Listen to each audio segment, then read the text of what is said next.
everyone. Welcome to this week's Karma Cards. So you probably know what I'm going to talk about, the energy right now. And as of today, which is, what is today? Today is Wednesday, August 9th. We're actually the calm after the storm right now. So the energy is technically coming down today, but for the last few, it feels like the last week for sure, we had really intense energies, and we're talking like solar flares, high solar wind, CMEs. The KP index shot up to 6, and that was just yesterday, and the day before that it was at 6 for 2 days straight. So that was, you're feeling it. So what I mean is, like, you're coming down from almost a like intense, it feels like intense exercise or high adrenaline energy that was coming in through, all the solar activity going on, and the electromagnetic field really getting a nice increase. And I want to talk about the fact that we're in this energy upgrade time. So the way that my team explains it to me is, as we're ascending, they show me like climbing up a mountain or like a staircase, like a really steep staircase. So what happens is, we go through these really intense energy bursts, like the one we were just having. So that's like a vertical ascent upward. And then we will level out, kind of plateau for a moment, get our bearings, and then the vertical ascent again. So we're going up these really steep stairs of energy. And the higher we go, the more intense the energy gets. And I have a feeling that the plateau period where we're adjusting to it tends to shorten too. So we're going to have to see how that plays out. During these major energetic up-levelings that we go through, we get what's called an ascension exit point. And this is an exit point for souls who do not want to have to endure physically the energetic shifts that we're going up. So what you might notice during an exit point is you might be aware of a lot of deaths. Like, a lot of people die around the same time. Maybe not someone in your own life, but maybe a friend of yours has someone who passes, or people suddenly are in the hospital dealing with something critical, where they're at that point where they're trying to make the choice on the soul level of whether or not they're going to continue staying on the physical plane and ride it out here, or are they going to take the exit point and support from the other side. And so when we hit these massive energy upgrades, some people opt to take the exit point and do the work from the other side. And we're in one of those windows again. So you see like groups of people leaving, and sometimes we see it on that mass scale where like a mass event happens where people leave, or like, for example, right now, in Maui, I believe there are fires happening, and I think at least 6 people have passed. So that's an example of people taking the exit point. And like I said, people getting ill, people passing away. And while that is very, it's very sad for us to have the loss of life here on this plane. That's never a fun experience to go through. But the truth is, we're not separated from them. They're just doing the work from the other side. So some people want to ride it all the way to the end, and some of us, when we get a chance, we see that exit point, we're like, you know what, I'd rather support and not have to go through that. So we're seeing that. But for those of us who stay and ride the ride, the energy is really intense, and it feels a little bit like a pressure cooker, right? There's a lot of pressure on us, and for those of us who are highly sensitive or who are light workers, we might even take some of the try to sort of even out that pressure or alleviate it for people by taking on more to process it through our system. So it's like, not only are you working through the personal pressure of your life, but you're also taking in the pressure of those around you, because you tend to be faster at processing. You certainly don't have to do that. It's just something we seem to instinctively do, many times without being conscious of the fact that we're doing it. So if you find that you just feel like the stress of life or the intensity of pressure is really intense right now, be gentle with yourself, hold space. If you find that one of the things that's happening for a lot of people I've talked to, myself included, is stuff coming up that you thought you'd processed. Like, what? Why? Like you're going along and then suddenly you're struck.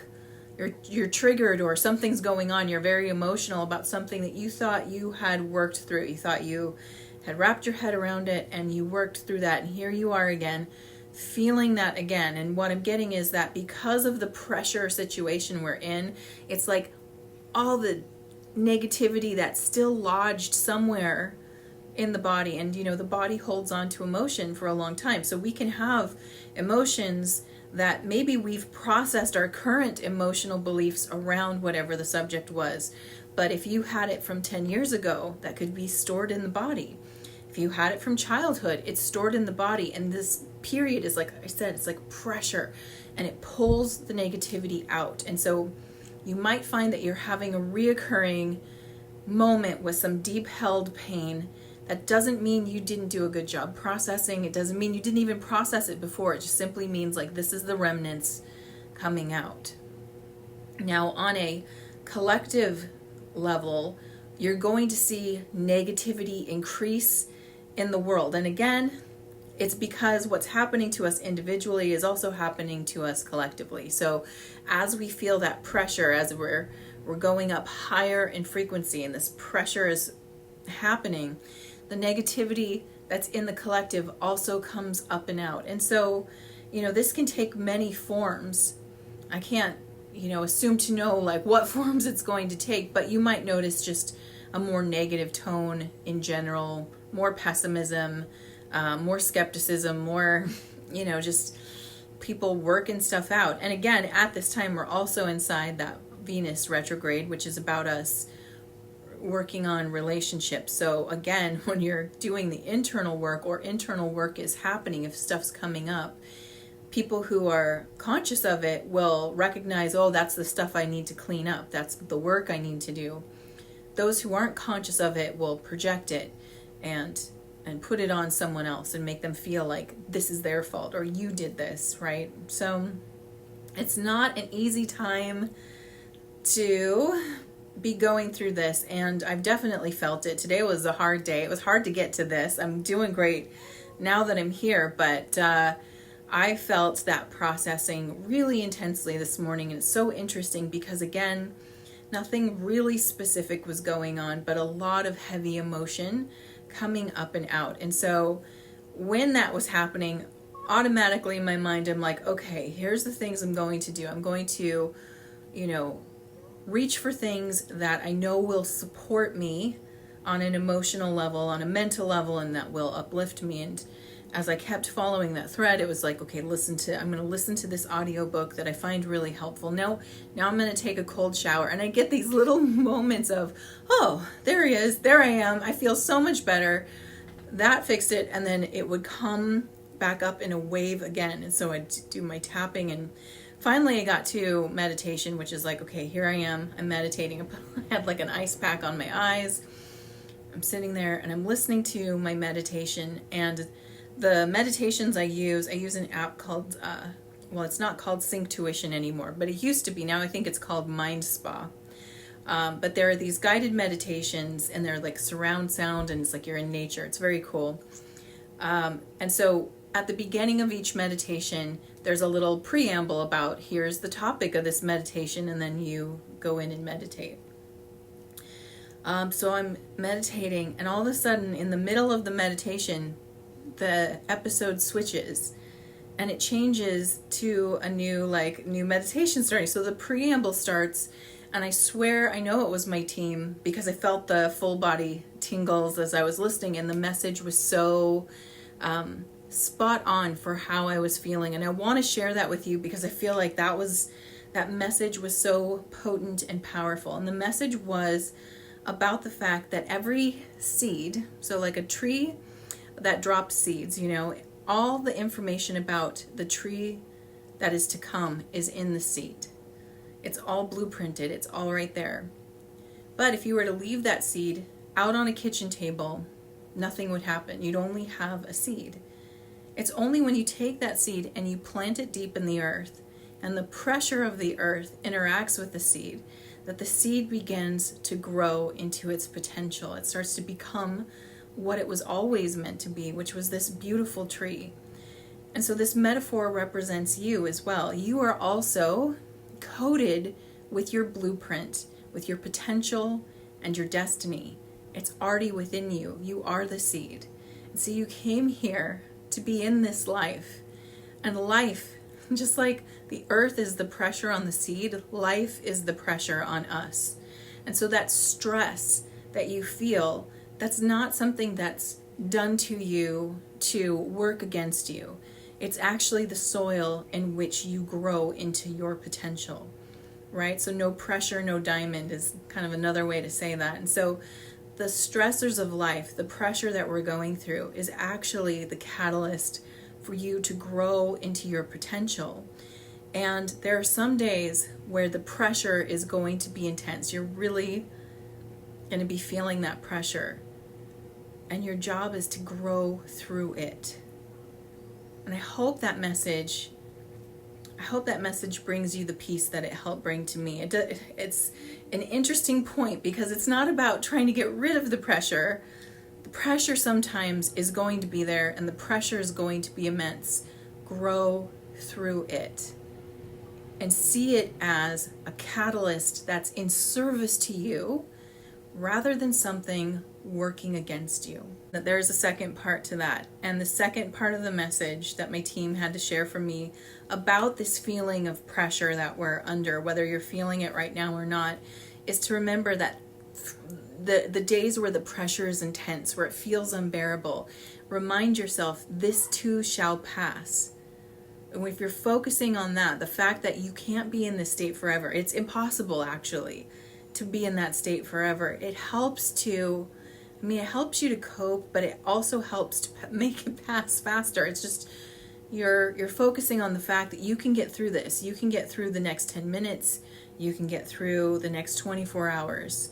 You're guaranteed that this moment, this intensity is going to pass. So now let's look at karma cards. And if you're new to karma cards, let me quickly show you how these work. I have 3 decks here: planets, signs of the zodiac, and the houses of astrology. And I've already asked my team, what's the message you have this week? And I got 2 sets of answers, a set in red, which are action related, and a set in blue, which are outcome related. And the way that you play is you tune in with that beautiful intuition of yours and feel what is the guidance you're looking for at this time. Are you looking for action related guidance, or are you looking to see how things resolve? And of course, you can always choose both. And while you are choosing, let me tell you the timing for this reading. This reading is for Wednesday, August 9th through Wednesday, August 16th, which just happens to be the date of the Leo new moon.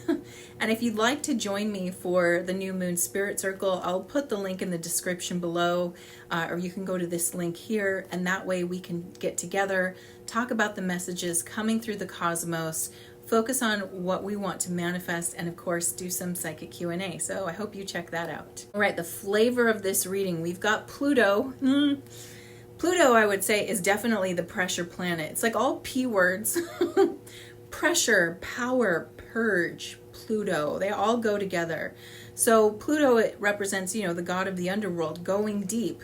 All that, like I told you, the pressure that we're feeling, that pressure cooker brings up the negativity, but it's not doing it to take you down. It's doing it to purge it from your system, to help empower the version of you that's most authentically who you are. In the sign of Taurus, so this is going to touch on your values and your belief system is a big part of what this is going to do, as well as how you work through it. And in the first house, so the first house has to do with our self-image and how we're presenting to the world, but also how we see ourselves. So it's very personal energy that's coming through at this time. For those of you who are choosing action, your spiritual action at this time is resurrect your beliefs immediately. Okay, I get it. So we're in this pressure cooker moment. Stuff is really intense, so intense that some people are just opting out. That's how much pressure is happening at this time. And it's easy to get distracted by that or lose faith. So you need to tap back into the things that you value and what you believe to be true. And that's going to help you right now. So one of the things that I did is I believe in my connection to spirit. I have no doubt. I have no doubt in our oneness. I have no doubt in God. I have no doubt that we are surrounded by beings who absolutely love us and support us. And so I tapped right into that, and that definitely helped me connect to it, helped me give it meaning, but also help pull me through and bring that beautiful message through. So now it's your turn. It's your turn to do that. Mental action at this time. This feels like a doozy. Get to the heart of the costs of the way you project yourself. Wow.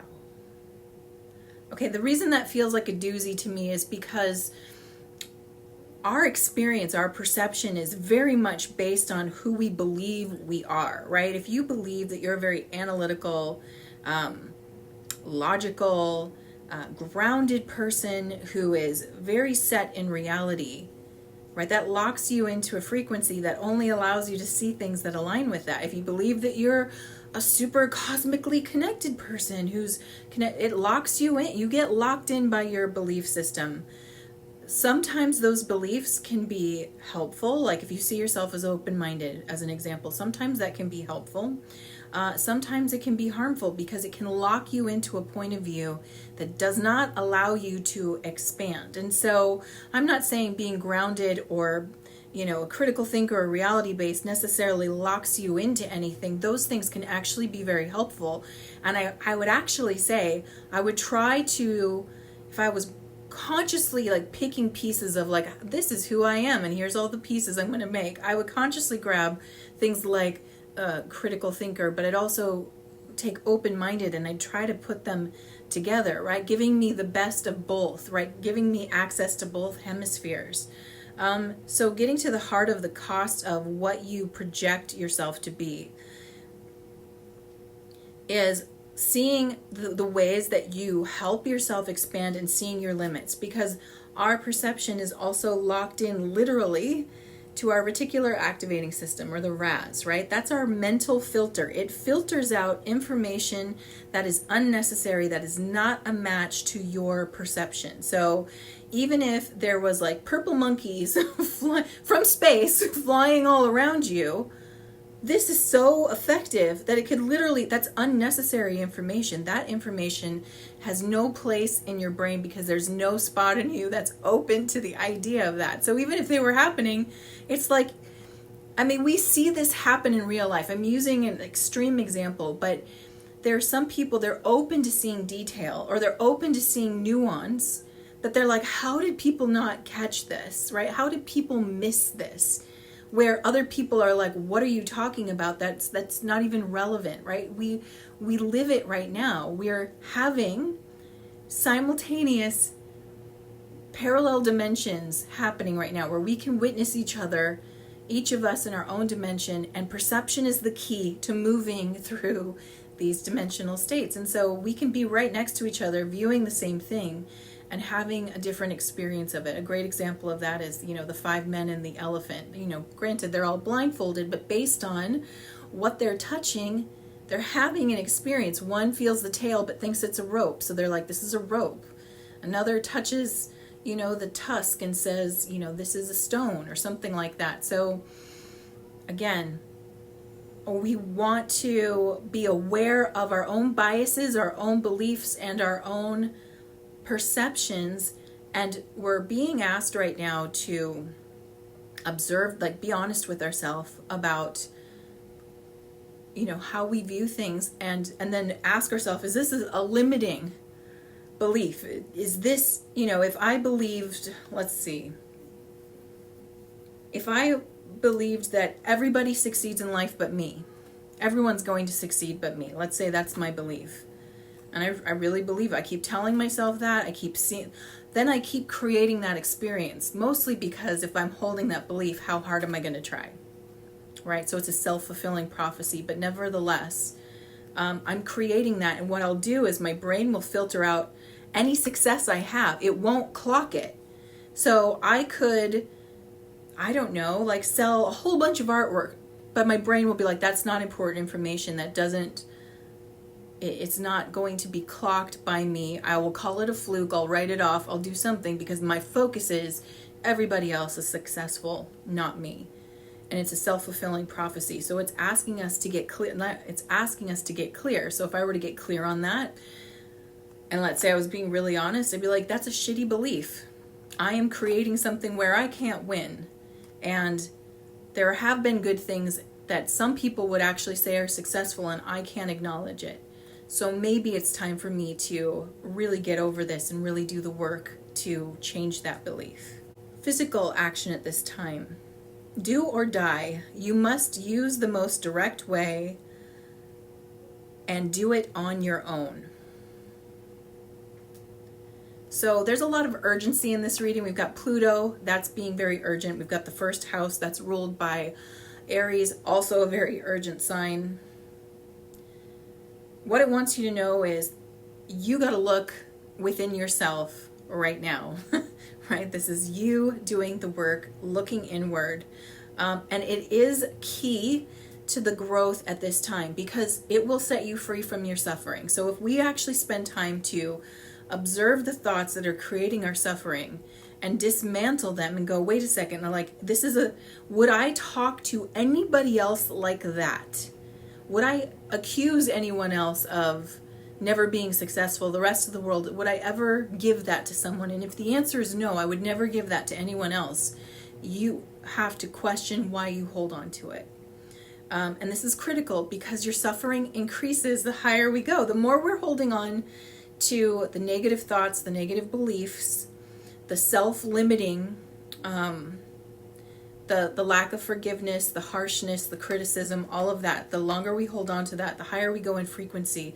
Again, it starts to feel like a really heavy burden. Imagine going up a steep mountain with a huge backpack of stuff. I believe that, I've never been a mountain climber, but my theory is that you would lighten the load as you go, right? You wouldn't be taking all the stuff. You'd leave it at a base camp, maybe near the top, but you'd leave some.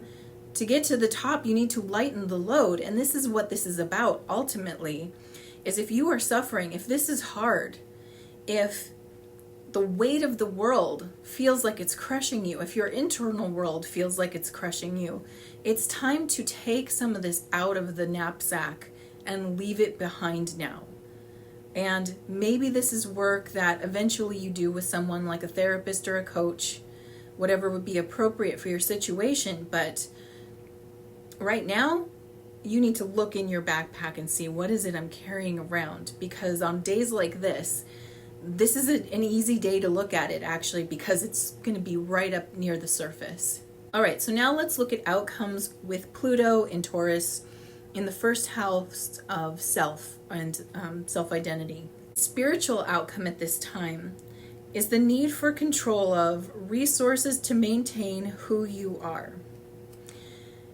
Yeah, what I get about this is that there is an aspect of you who's going to want to try to hold the status quo, right? I don't want to do the looking. I don't want to do the digging.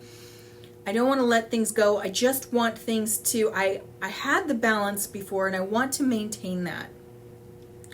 And on some level, that is part of what has to get released. Like, you are a being full of, evolutionary potential, and you are here to evolve. And who you think you are, our self-identity, our self-projection is part of our ego. So it's the story we tell ourselves of who we are, but it's not the reality of who you are. You're so much more than that, right? And it's so interesting when you do like past life regression. The personality you were in that life, you don't bring it with you and do it again here. No, those are very different people with very different lessons. It's dropped after that life.